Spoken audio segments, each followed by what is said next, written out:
বেতন বৈষম্য হবে কেন? দিল্লিতে যদি একজন ৯,৫০০ টাকা পায় একই কাজ করে, তাহলে আপনি এখানে ৩,৫০০ পাবেন কেন? ৯,৫০০ দিল্লিতে আর এখানে ৩,৫০০, মানে কত কম? ৬,০০০ টাকা কম। কমরেডকে জিজ্ঞেস করুন, কমরেড কেউ খাবে আর কেউ খাবে না, তা হবে না, তা হবে না। কমরেড কথা বলেন।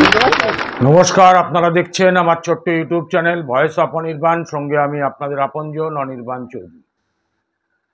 এতক্ষণ ধরে যে ভিডিওটা দেখছিলেন সে ভিডিওটা 2008 সালের মমতা বন্দ্যোপাধ্যায়, তখন পশ্চিমবঙ্গের বিরোধী নেত্রী, বামফ্রন্ট সরকার তখন ক্ষমতায়, এবং বামফ্রন্ট সরকার কর্মচারীদের যে প্রাপ্য ডিএ তার কিছুটা অংশ, খুবই সামান্য অংশ বাকি থাকায় মমতা বন্দ্যোপাধ্যায় তখন কর্মচারীদের সংগঠিত করে তাদের খেপানোর জন্য এই বক্তব্যটা রেখেছিলেন। আর আজকে মমতা বন্দ্যোপাধ্যায় মুখ্যমন্ত্রী, তাঁর আমলে সরকারি কর্মচারীরা এবং অবসরপ্রাপ্ত যারা সরকারি কর্মচারী সবে মিলিয়ে সংখ্যাটা প্রায় 10 লাখের ওপর, তারা আজকে হকের ডিএ থেকে বঞ্চিত। সারা ভারতবর্ষের বিভিন্ন রাজ্যে কেন্দ্রীয় হারে ডিএ দেওয়া সত্ত্বেও শুধুমাত্র ব্যতিক্রম পশ্চিমবঙ্গ, যেখানে ডিএটা বকেয়া রয়েছে কেন্দ্রীয় হারে দেওয়ার থেকে। এখন এই মামলার পরবর্তী শুনানি হচ্ছে 15ই জুলাই, আগামী সোমবার। এই মামলার ভবিষ্যৎ কি সেইটাই আজকে আপনাদের কাছে বলবো। বলার আগে আপনাদের কাছে ছোট্ট একটা অনুরোধ, যারা এখনও আমার এই চ্যানেলটা সাবস্ক্রাইব করেননি, অনুগ্রহ করে সাবস্ক্রাইব করে পাশের বেল আইকনটাকে প্রেস করে অল অপশানটাকে করে রাখুন, সিলেক্ট করে রাখুন, যাতে সমস্ত নোটিফিকেশান আপনার কাছে সর্বাগ্রে পৌঁছয়। আর দ্বিতীয় কথা হচ্ছে, আমার এই ভিডিওর পরিপ্রেক্ষিতে আপনাদের স্বাধীন মতামত অবশ্যই সেটা গঠনমূলক, আপনারা নিশ্চয়ই কমেন্ট বক্সে জানাবেন, এই আশাটা করি। এখন বিষয়টা হচ্ছে যে মমতা ব্যানার্জির আমলে রাজ্য সরকারি কর্মচারীদের হকের ডিএর দাবিতে, বকেয়া ডিএর দাবিতে আন্দোলন চলছে, আপনারা জানেন। এখন এই মামলাটা কোর্টে যায় 2016 সালে প্রথমে স্যাট, স্টেট অ্যাডমিনিস্ট্রেটিভ ট্রাইব্যুনাল, তারপরে সেখান থেকে হাইকোর্ট থেকে এখন সুপ্রিম কোর্ট। তো হাইকোর্টে একথা পরিষ্কার বলা হয়েছে, যতবার শুনানি হয়েছে, হাইকোর্ট থেকে রায়ও দেওয়া হয়েছিল যে ডিএটা হচ্ছে সরকারি কর্মচারীদের ভিক্ষা নয়, এটা তাদের অধিকার। কিন্তু দুর্ভাগ্যের হলেও সত্যি যে আজকে সেই দাবিতে হাইকোর্টে জিতেও সরকারি কর্মচারীদের এই মামলাটা সুপ্রিম কোর্টে নিয়ে যেতে হয়েছে, কারণ রাজ্য সরকার এই হাইকোর্টের রায়টাকে চ্যালেঞ্জ করে সুপ্রিম কোর্টে গেছেন। এখন রাজ্য সরকারের তো টাকার অভাব নেই। কপিল সিব্বাল, অভিষেক মনু সিংভির মতন আইনজীবীদের, যাদের প্রতিদিন এক একটা শুনানির জন্য ফিজ হচ্ছে 30 থেকে 40 লাখ টাকা, তারা সেটা দিতে পারেন। কিন্তু যারা কর্মচারী এমনিতেই ডিএ পাচ্ছেন না, অবসরপ্রাপ্ত কর্মচারী যাদের নুন আনতে পান্তা ফুরোয়, তারা এই মামলার খরচ কি করে জোগাচ্ছেন?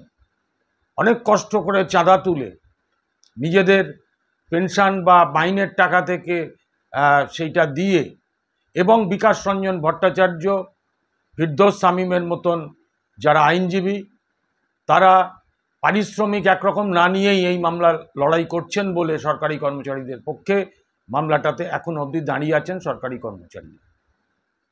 তো আগামী 15ই জুলাই যেটা মামলা হবে, মামলাটা উঠবে, সেটা 13 বারের জন্য উঠবে সুপ্রিম কোর্টে। ভাবুন আপনি, শুধু সুপ্রিম কোর্টে এই শুনানি হবে 13 বারের মাথায়। আগামী 15ই জুলাই সোমবার সুপ্রিম কোর্টের 5 নম্বর আদালত কক্ষে, যার সিরিয়াল নাম্বার হয়েছে, মানে কজ লিস্টে সিরিয়াল নাম্বার হয়েছে 60। এখন এর আগেও দেখা গেছে 2023 সালের 23শে নভেম্বর এই 60 নম্বর সিরিয়ালই ছিল, কিন্তু সেবারে ওই ডিভিশন বেঞ্চ বাকি 59টা মামলা শোনার পরে 60 নম্বর মামলাটা শোনার আর সময় হয়নি, এবং যার ফলে মামলাটা আবার পিছিয়ে গিয়েছিল ডেট। প্রতিবারই হয়, কোনো বার বিচারপতিরা শোনেন, অল্প সময়ের জন্য শোনেন এবং একটা পরবর্তী ডেট দিয়ে দেন। এই পরে ডেটের পর ডেট, ডেটের পর ডেট, ডেটের পর ডেট, এ তো চলছেই। এবং এবারে যেটা একটা উল্লেখযোগ্য বিষয় হলো, এই ডিভিশন বেঞ্চে এতদিন যে দুজন বিচারপতি ছিলেন, একজনের নাম ছিল ঋষিকেশ রায় এবং অপরজন ছিলেন প্রশান্ত কুমার মিশ্রা। এই দুজনেই শুনে আসছিলেন। এই 15 তারিখে যে মামলাটা হবে, ওই প্রশান্ত কুমার মিশ্রা যিনি বিচারপতি ছিলেন তার জায়গায় বদল করে আরেকজন বিচারপতিকে দেওয়া হয়েছে, SBN ভাট্টি। অর্থাৎ এইবারে মামলাটা শুনবেন ঋষিকেশ রায় এবং SBN ভাট্টি। শুনবেন মানে যদি সময় থাকে। তার আগে 59টা মামলা, সেই 59টা মামলা কতক্ষণ ধরে চলবে তার উপরে নির্ধারণ করছে যে এই 60 নম্বর মামলাটা আদৌ শোনা হবে কিনা। এখন প্রশ্নটা হচ্ছে যে আমার যেটা মনে হয় যে আদৌ এই 15 তারিখেও মামলাটা শোনা হবে না, বা যদিও বা শোনা হয় অল্প কিছুক্ষণ শুনে আবার একটা লম্বা ডেট পড়বে। এইভাবে ডেটের পর ডেট, ডেটের পর ডেট চলে যাচ্ছে। আজকে শুধু সুপ্রিম কোর্টে এই যে 15 তারিখের মামলাটা 119 দিন পরে উঠছে, আজকে 8 বছর ধরে সেই স্যাট থেকে শুরু করে এই সুপ্রিম কোর্ট অবধি 8 বছর ধরে মামলা চলে। সরকারি কর্মচারীদের হকের বকেয়া ডিএর মামলার এখনো শুনানি হলো না। এর থেকে চরম দুর্ভাগ্যের কি হতে পারে?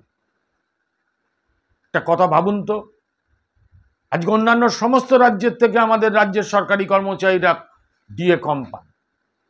আজকে যারা পেনশন পাচ্ছেন, অবসরপ্রাপ্ত সরকারি কর্মচারী, তাদের অবস্থাটা ভাবুন তো। এমনিতে তো মাইনে থেকে পেনশনটা অনেক কম, তারপরে তাদের সংসার খরচ তো আছে, জিনিসের দাম যেভাবে বাড়ছে, তাদের সামাজিক দায়বদ্ধতা আছে, বাড়িতে পড়াশোনার খরচ আছে, বিদ্যুতের বিল বাড়ছে, সব কিছুই বাড়ছে, সবজির দাম বাড়ছে, ওষুধের দাম বাড়ছে। কিভাবে তারা কাটাচ্ছেন? এই ডেটের পর ডেট, ডেটের পর ডেট চলতে চলতে এই অবসরপ্রাপ্ত কর্মচারীরা কজন, বলতে খারাপ লাগলেও বলি, কজন জীবিত থাকবেন সেটা নিয়েও তো সন্দেহ আছে। জানি না, একটা দোলাচলে দুলছে আগামী 15 তারিখের যে মামলার শুনানি। তবে এই কথা নিশ্চিন্তভাবে বলা যায় যে 15 তারিখের মামলা 60 নম্বর সিরিয়ালে থাকায় হয় সময়ের অভাবে শোনা হবে না, অথবা অল্প শুনে আর একটা ডেট দেওয়া হবে। অথচ অপরাধীদের এ রাজ্য থেকে যারা যান সুপ্রিম কোর্টে, দেখা গেছে অধিকাংশ ক্ষেত্রেই তারা কিন্তু, অধিকাংশ ক্ষেত্র বলবো কেন, প্রায় সব ক্ষেত্রেই তারা চটজলদি ডেট পেয়ে যান। রহস্যটা জানি না, আদৌ কি কারণ জানি না। আপনারা যদি জানেন আপনারা বলবেন। এই প্রতিবেদন আজকে এই অবধি রেখে আপনাদের কাছে থেকে আজকে বিদায় নিচ্ছি। আবার কালকে রাত্রি 8টায় দেখা হবে অন্য কোনো এপিসোড নিয়ে। নমস্কার।